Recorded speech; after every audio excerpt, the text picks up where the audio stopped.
All right, guys, welcome to another Pride and Grit Spouse Spotlight. It is Jen, of course, and I am here with Amy, who's got a lot to tell you guys about what she's been up to. But first, we are certainly glad that you joined us. Amy, I'm going to let you go ahead and introduce yourself, and then we'll talk a little bit about what you're here to talk about today. Go ahead. Sure. Hi, Jen. Thanks for having me. My name is Amy Schweizer. I am the founder and owner of Tiny Troop Soccer. I am a mom to three boys, newly aged 8, 5, 3, I think is what it is now. Right. 5 and 3. I've been married to my husband, who's a Marine, coming up on 10 years. So I've been in the spouse game for quite a while now, and we're excited to share about Tiny Troops and just what's happening in general. Absolutely. And I'm so glad you came to hang out with us. So as we do with all of our guests, tell us in terms of the mill life piece, talk to us a little bit about your experience as a mill spouse, and what you would say is your biggest challenge of kind of navigating military life. And then what would you say is the thing that you really treasure about the time that you've had in this life? Yeah, so we've had about 4 moves now in our 10 years. So we've gone from, we met in Illinois, then which was my home state, and then we moved to California, then off to Japan, then to Hawaii, and then now in North Carolina. So we've definitely made our rounds. One challenge something that's been a big challenge of mine, sorry, I think you hear an osprey going overhead right now, is that, military spouse employment. So I'm a career-minded individual. We didn't get married until we were both 28. So, we have lived a decent life prior to that. So I was successful, had a good job in the sports industry.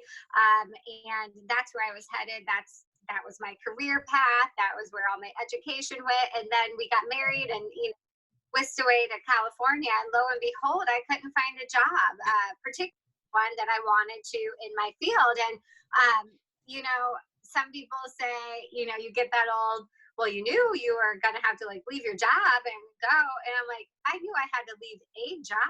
I didn't know I had to ditch my entire career. Like that, that's Those are kind of different. Different. So, with professional sports, of course, those are in major cities. Most bases are not in major cities. Japan doesn't quite have a national sports ring that I, was involved in. So, right. Anyhow, that was a major issue, and that's actually how Tiny Troop Soccer came about. So we probably get into that in a while, but so that's how Tiny Troop Soccer came about, because I needed a job that I felt passionate about, that fulfilled me, that I could help others, particularly military kiddos. And then especially as it grew, I've been able to employ other military spouses. So that's probably been my biggest hurdle as a military spouse. One of the things I love is that, I mentioned all the places we've lived so far, and I always thought of Hawaii as somewhere like maybe one day I'll get to go there to visit, right? Maybe. Right? And I actually lived there. And, of course, different people like different things, but it was just wonderful for me. I love the vibe. I love being there. So I definitely have had a lot of experiences that I would certainly have never otherwise had if I was not a military spouse. Sure. Yeah, no, I think a lot of people can definitely relate to that. So you talked about it a little bit, but tell us a little bit more about how this kind of need to continue to have your own thing and your own path and your own career, how that sort of led you into what you're doing now in service to military kids in Tiny Troop Soccer. Sure. Well, building up to that, I started to become resentful of my husband because, again, I didn't realize this is what life was going to be.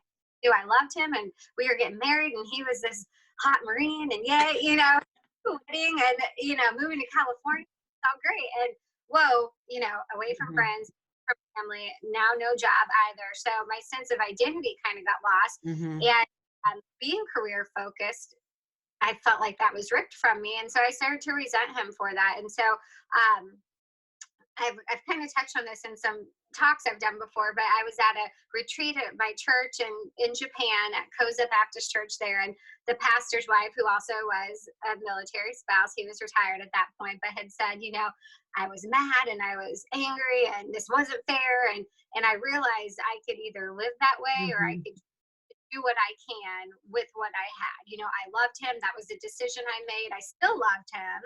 And so that really hit home to me like, Mm-hmm. okay, I need to, I'm not divorcing him. I love him. I'm not leaving Right. because, even though I'm not saying that lightly because I see how that truly could lead to that in marriages. So not saying that lightly at all, but Sure. that wasn't an option for me. And so um, how Tiny Troops came about is actually kind of random. There's another spouse over in Okinawa who had started just coaching some soccer sessions, and I couldn't even tell you how we connected at this point. I still can't even remember. And she's like, "Well, I'm leaving. Do you want to coach some sessions?" And I was pregnant with my second child at the time. I'm like, "No, I'm not coaching right now.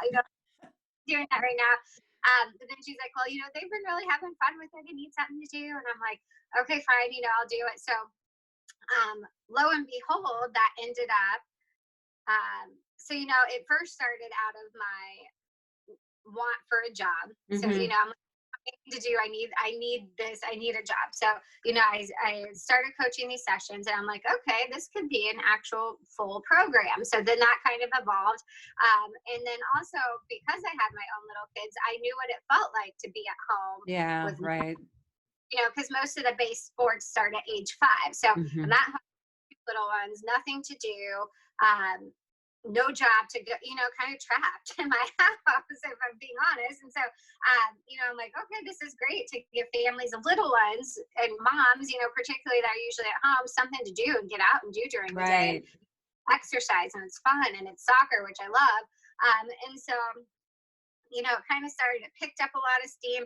And so, before I knew it, it was this full-fledged program where I did have to hire on coaches to coach with me. So I was able to provide employment opportunities for other spouses who had previously played soccer, kind of in this situation.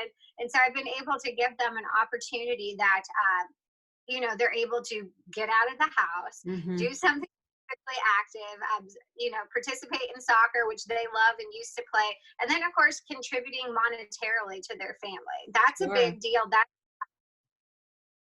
for people, for career-minded people, that's a big deal to not be making money all of a sudden when you're Mm-hmm. used to anywhere from part-time money to a lot of us had really high salaries Right. going into so um Well, and I I mean, think like I was just thinking like often it's not, for a lot of people it's not necessarily, for some maybe it is about sort of the family budget, if you will. But I think sometimes it is also just as simple as just having a way to monetarily contribute and feeling like that, is something that you're missing if you're not able to do that. yeah, for sure. And I tell people now, and I tell my coaches, I can't pay you the salary you were making. I can't pay you the $80,000 or whatever, Right. $40,000 a year you were Right. making. But for them, like you said, it's not the amount that they're making; Mm-hmm. it's we're able to go and make something and do something for ourselves that also helps our family. So Mm-hmm.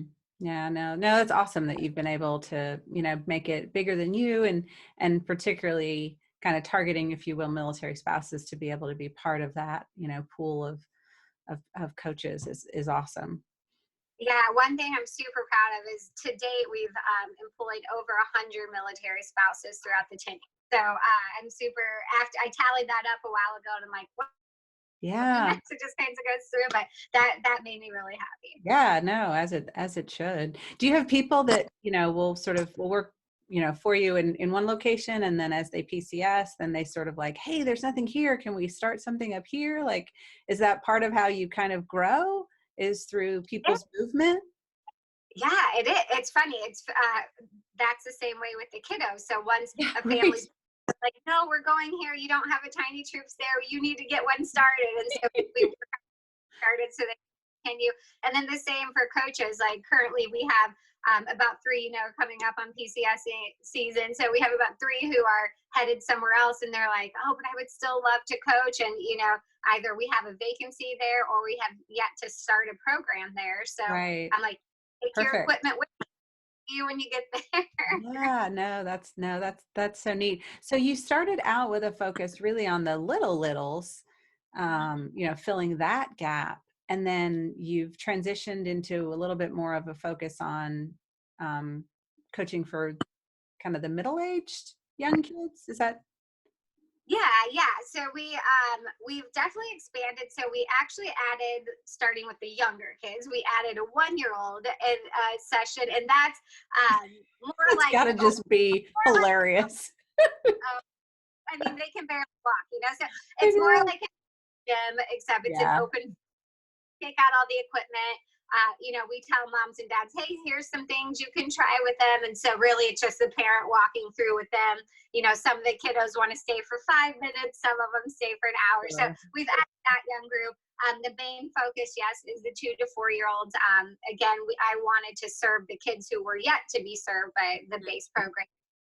And then we've added a 5 to 9-year-old component, and that's more of our sessions focus on building skill, building gross motor skills with the younger kids, and introduction to soccer. So with the older kids, I'm a firm believer that they need to be out in recreational play. They're old enough to grasp the concepts of spacing and passing and things like that. So with that 5 to 9-year-old range, what we want to focus on is giving them individual attention and skill work. So, a private lesson essentially. And there might be a couple other, but we're able to do that virtually. So, if the kid is off season, they can still be getting in that practice and a one-on-one saying, hey, you need to tweak this or work on this. Or, for a team, if they want us to get a different perspective and some individual attention, we're able to do that too. Cool. That's awesome. Yeah. So you've got, and so then you're obviously like year round, depending on the location. I assume you're running year round in climates that will allow it. And then ones that don't, you're able to leverage some of these virtual options so that kids can kind of stay engaged with the sport, for the whole year, right? Yeah, so we are a year-round program, and we actually do monthly registration periods with our on-field session. And we do that for a couple of reasons. It's a little different than most people have heard of, but because our main population is military kiddos, we want them to participate whenever they can. So yeah, and that's not to say that, I always say we're a monthly registration program, but we may as well be a 3-year program because kids, yeah, absolutely, from the time they can be until they PCS or age out. So right, yeah, no, I mean that's how you build the skill, right? By continuing to work through. So as you think about what what it's taken over these 10 years, almost, what are some of the things as you kind of look back that you would, I don't know, I guess some of your lessons learned and some of the things you would offer up to someone who has this idea or has this passion or has kind of, in your case, almost kind of fallen into something and then went, wait a minute, maybe this could be something, I think, what are some of the things you've learned along the way that you think would benefit someone in a similar position? yeah, so definitely you have to think outside of the box. There's, a couple times where we're not able to do our on-field sessions. How do we still serve people? So, okay, virtual sessions. Who would have known, that we'd be coaching soccer online? Right. Also to not accept no for an answer. So don't accept no. So there's a lot of rules and regulations and red tape when it comes to what can occur on base and what businesses, and particularly entrepreneurship. And this could be a whole nother Right, that's a whole session in itself, for sure. But so I always want to instill in people, especially the new spouses who are maybe kind of scared to challenge any authority.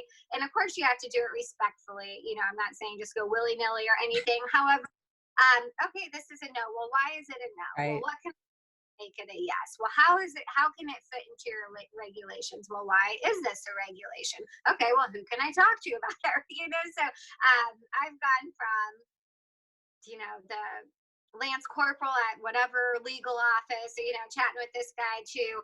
I've actually met with Senator Hirono in DC when I was there for a conference last year about these issues. So, I'm one who I always say, my husband can be retired and I'm still going to be on it with these people because I don't want spouses, especially young spouses. You come in this and you have no idea. Again, Mhm. no idea what's happening. You're away from everyone. Career's gone.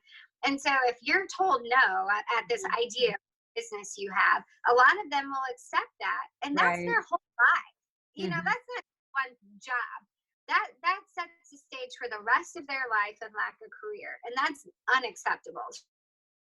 So, we just be don't be afraid to reach out to, like I said, question these things respectfully. And now, as we've grown, we have so many organizations that are specifically for military spouse Mhm. business owners. Oh yeah. uh, so many resources that you can get into and support, and people like me who have done this, who are more than willing to help Yeah. people get this off the ground if they have a business idea or want to implement something. No, I think that mentorship component is so critical and I feel like almost underutilized.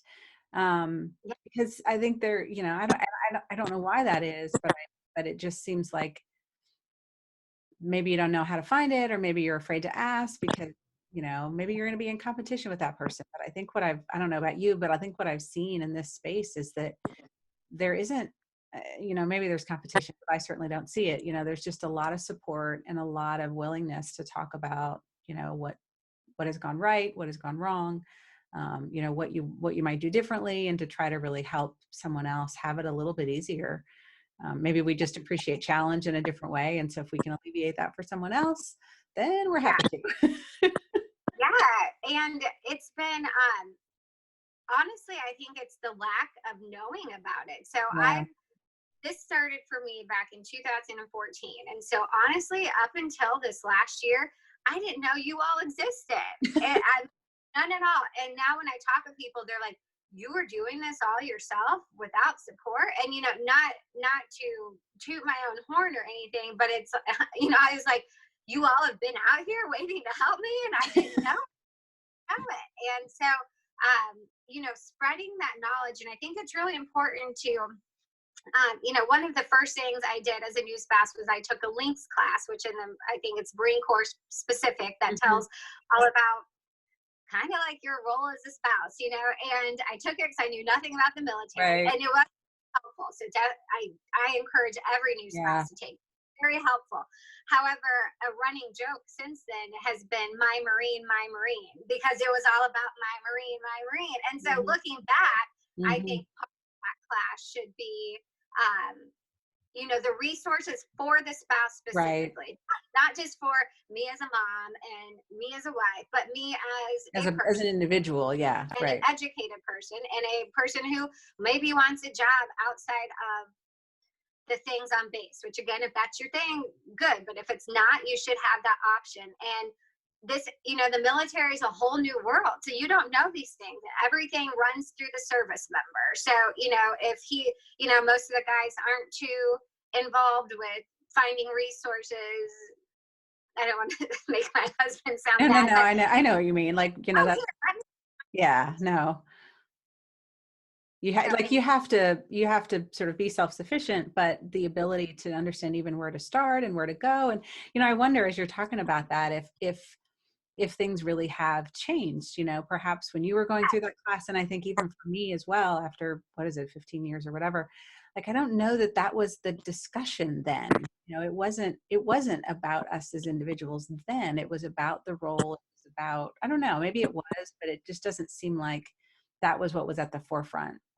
It was more about understanding the military, or understanding the branch, or understanding, the job and the needs, and how to volunteer, which is great. But there wasn't, I think, as much of a focus. I feel like we've shifted into this um, different focus where being an individual is okay too, and having your career is okay too, and building your own business is okay too, and being a military spouse looks very different, I think, and has a lot of dimensions to it that maybe it just didn't, 10 or 15 years ago.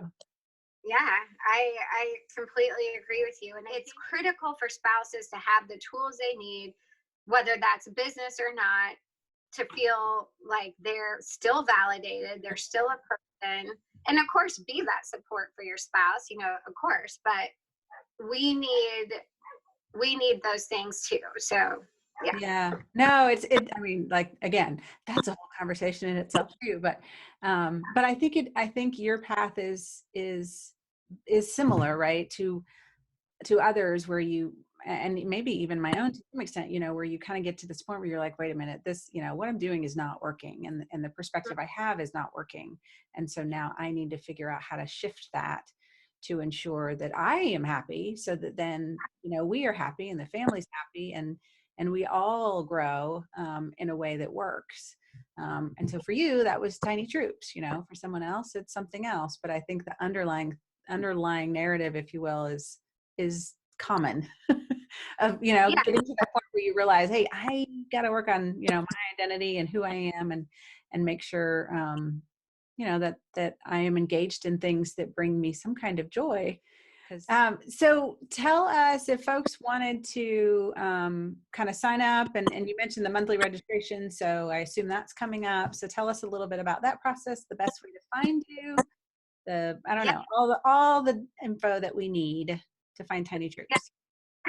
Well, I'm kind of all hyped up when I start talking about military. Oh, I know. Military, Trust I me. get all okay. Let me so Tiny Troop. So we have the monthly registration period. So on the 15th of the month is when it always registration begins. So registration starts on the 15th of the month for the following month of play. So for example, if it was April, you'd be signing up April 15th for May sessions, or that's the same throughout the year. The only month we take off is December, just because most of us are traveling to see family or have family coming in. So we do take off December. So you can register on our website. It's just www.tinytroopsoccer.com. So pretty easy to find. You can also find us on Facebook at Tiny Troop Soccer, Instagram, Tiny Troop Soccer. I'm personally on LinkedIn at, I think it's Amy Tiny Troop Soccer. So you can find me there. I post a lot of things, about, I used to play professional soccer and just women in business and a lot of things like that I'm passionate about. So there's a lot of things there too. So yeah, check us out on tinytroopsoccer.com or any of our other handles. And if folks are interested in coaching, I assume they can get in touch with you through the site as well for that. Yeah, so sending us a Facebook message would be a great way to touch base about coaching. And just a quick requirement, we do require that all of our coaches have playing experience. Some people kind of scoff at me about that, but I made up the term soccer integrity. And as a soccer player, I can't have Amy's mom who has no idea out there doing. So all of our coaches do have soccer playing experience, even if that was back in high school. As long as you're familiar with the concepts, that for us. You have to be good with kids, have a good personality. Of course, we run a background check on everyone, so that's got to come back clean. So playing experience. So send us a message with your playing experience, your schedule availability, where you're located, of course. Currently we have locations near about 35 military bases. There's about a handful that we play actually on base, but a lot are just outside of the base at park. So yeah, we would love to have anyone interested in any time throughout the year. And if we don't have a location there, just let us know, because we love starting. All about that. I realize you're in 35 places. That's so 15 states, about 35 locations, and then we have a couple locations in Japan and starting in Guam as well. So wow, that's so awesome, Amy. Well, I'm so glad you hung out with us today. I loved our little chat. I probably got off topic a little. No, it's to me like it's totally on topic, because at the end of the day, like, all these spotlights are about showing the path that people have been on. And I think it's really helpful for other people to hear, oh, okay, like that was something I was struggling with too. And, and it's just always good to not feel like you're the only one out there seeing things a certain way. And it's good to see how other people have taken that knowledge and used it for good, the way that you have. So I'm always happy to talk about stuff like that, because I think the honesty is kind of what's needed and really what is helpful. So no worries. All right. Well, thank you so much for joining us. And guys, we will catch you on the next Spouse Spotlight. We hope you will stay tuned.